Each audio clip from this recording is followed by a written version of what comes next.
Hello, welcome to Movie Musters. Get By, the second episode of All-American Season 7, features a mix of new and returning cast members as they make their way through the first day of classes. KJ and his father, Cassius, the new football coach at South Crenshaw High School, are particularly worried about what is next. They are not alone, though, in experiencing some anxiousness. Although Layla hasn't returned to school like Coop, she has received startling, life-altering news. She has a positive test result and is exhibiting pregnant signs. She also doesn't know how she should feel about it. Since Liv is absent and somewhat protective of her sponsor, her return doesn't help. Layla must cope alone with the consequences of being pregnant, particularly with Jordan. After using multiple at-home pregnancy test kits, she discovers at the end of the episode that it was all a false alarm. Admittedly relieved, Layla informs Olivia that she is not yet ready to become a mother. Liv sympathizes with her friend's situation and reassures her that,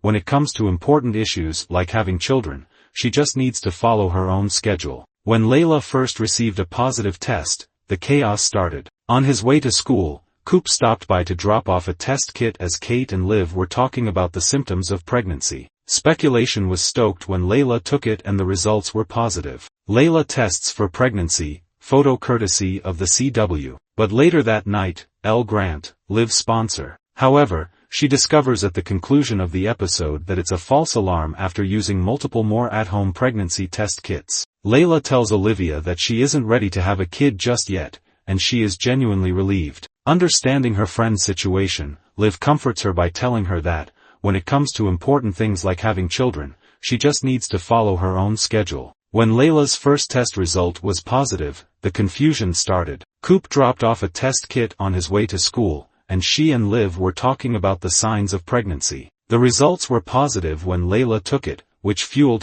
Layla tests positive for pregnancy, image via the CW. Later that night, though, Liv's sponsor, L. Grant. Layla may not be pregnant in All-American Season 7 Episode 2, but someone is, and that turns out to be Olivia Baker. Throughout the episode, there is no hint that she could be carrying a baby. However, hearing about Layla's symptoms makes her realize that she has been experiencing the same. Her period is late, she's peeing a lot, and she says she's also eating non-stop. The two also recall how Liv was put off by Jordan's cologne. While the episode didn't show Liv taking the test, she must have taken it while Layla was taking hers. After Layla confirms she's not pregnant, Liv hands her own test to her friend, revealing that she is. Later, Liv calls Spencer James to share the news, implying that whatever she's going to say could require him to sit down. But before she can tell him about the baby, the scene ends. Episode 2 of All-American Season 7, KJ's difficult beginning with his new squad. KJ in All-American, photo courtesy of the CW. In Episode 2 of All-American Season 7, KJ had a difficult first day of school. He didn't immediately click with his teammates. Being the new quarterback, he isn't afraid to advise his teammates to keep up their game. Some teammates, who have known each other for years, believe that he is a little too traditional to be the new boy on the block because he is the new man. In addition to accusing KJ of riding the coattails of being the coach's son, one of his colleagues even informs him that there is a hierarchy inside the team. But because of their mutual passion of the game and desire to succeed, they have come together. KJ no longer appears to be the odd man out on his new team by the end of All-American Season 7 Episode 2. In the meantime, Coach Cassius is adjusting to his new role as football coach. He is excited to show everyone that the football team at South Crenshaw High School. In Episode 2 of All-American Season 7, Jordan mentors Khalil. Khalil in Season 7 of All-American, photo courtesy of the CW. Jordan Baker's decision to mentor Khalil in All-American Season 7 Episode 2 is another significant turn of events. Nearly everyone at school views the child as a troublesome child with no future, but he wants to help. Jordan sees potential in him in terms of football, particularly after learning that Khalil showed potential when he was younger and played the game. Convincing Khalil to play for his teammates is the first task, and it didn't require much persuasion. Khalil has consented to play football, but they both understand that it won't be a simple journey. Jordan must cope with Coach Bobby, who doesn't like him or Khalil, and Khalil will also have to cope with collaborating with his biggest enemy, Yossi. Introducing KJ. The show begins by introducing us to KJ, a young Oakland football player, his mother, and his father/Coach Cassius. They appear to be a single, contented family until we find out that Cassius and KJ's mother intend to divorce. Cassius' wife is done, but he still wants to fight for their marriage. Khalil, who we discover may have to repeat the 11th grade due to excessive absences, is later encountered by KJ and Yossi as they stroll through the Crenshaw hallways. In an attempt to start a rivalry, Khalil runs into KJ out of rage. But Coop, the nanny, we soon learn that Coop and Amina, along with her father Preach, are renting Spencer and Miss Grace's home. She believes she has matured, but when she needs to ask Coop for money in order to go out with her friends, she quickly realizes she hasn't. It's a little strange that Preach doesn't appear in the episode, even though they do note that he is still a teacher at the school. Baker, Coach 2-0. Jordan, meanwhile, is getting used to life as a coach at Crenshaw. He is reprimanded by the head coach for attempting to be the player's buddy rather than their coach. Jordan is complaining to Layla about the head coach later at home. When she discovers that Jordan may require boundaries. When she discovers that he is making backhanded jokes about the head coach with the players on social media, she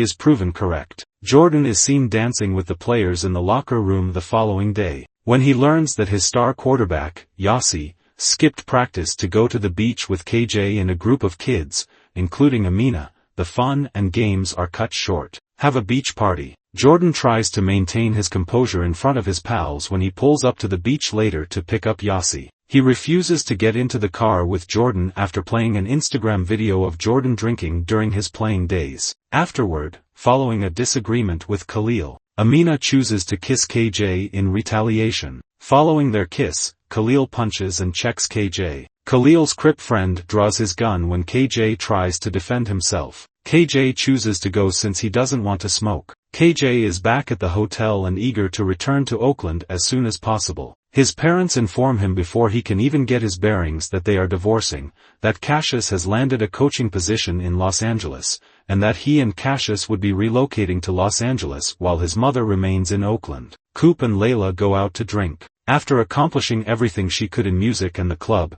it appears that Layla is bored. She has planned to paint the Baker house during her free time. When we find out that Coop has graduated from law school, she pays us a visit. Additionally, we find out that New York is home to half of the Vortex. At Astoria Prep, Asher and Coach Mendez serve as coaches. They are left wondering what happened to their lives after Coop graduated from law school and Layla started playing Martha Stewart at home. When Cassius enters and joins them, they wind up having a day of drinking in Layla's pub. The fact that Coop and Layla are the only women left from the Vortex is somewhat depressing. It is unquestionably not the same. Amina's triangle of love. Amina later runs across KJ at the hangout as she is applying. She says she's sorry for kissing him at the beach earlier. She keeps him company since she recognizes that he needs a friend. They enter Crenshaw using Preach's key, where they run into Jordan. They toss the football around to release some tension, and Amina lets them be alone. Khalil is waiting for Amina when she returns home. He expresses regret for his treatment of her at the beach. She urges him to resume his academic pursuits. She obviously has feelings for him.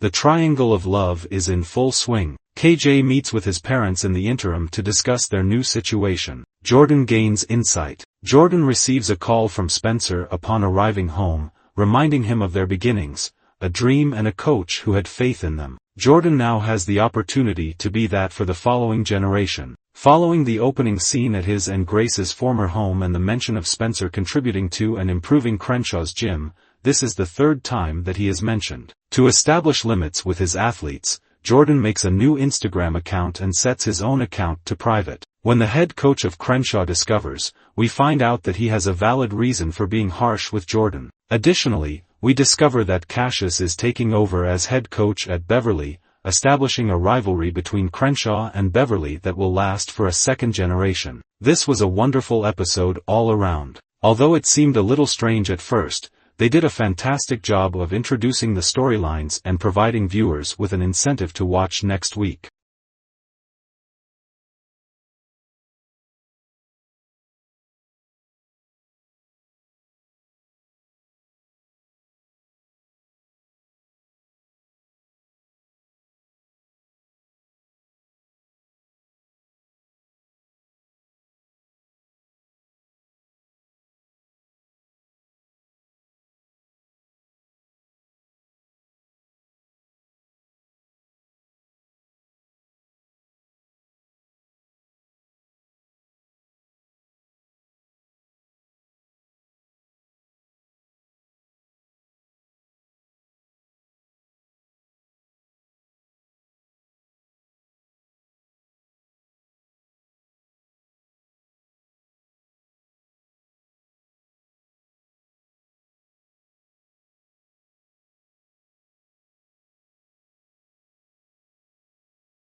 Please don't forget to like, comment, share and subscribe for more videos. Thanks for